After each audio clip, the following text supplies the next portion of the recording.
How does a river carve a rock? Very, very, very slowly.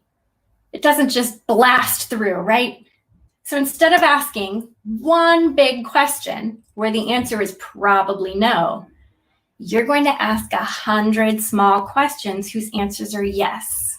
And the way you do that is what I call the elevator to buy-in. So you have this really cool skyscraper, right? And you want to be up in the penthouse. You want to be in that dream section.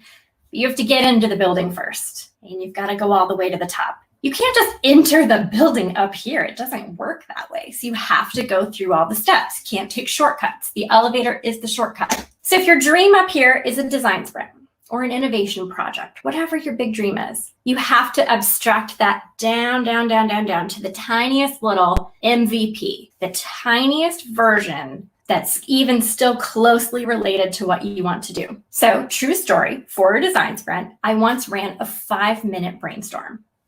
Just a little note and vote in a meeting. It shows the method. It shows a new way of working. It onboards people to a very tiny little version of it.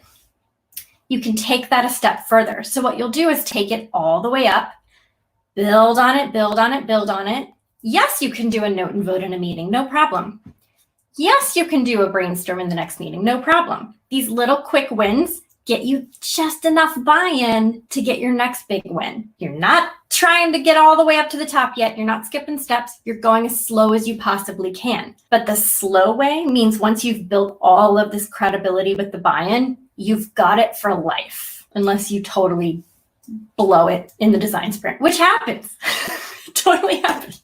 So if you want to sell your client or your team on running a full workshop in Butter, or even more so, I want us to replace Zoom with Butter. That's a big ask. Probably going to be no. But if you're like, let's run our next stand-up in Butter, they can't say no to that. That's an easy, easy, easy yes. So find the easy yeses and just move them up the building.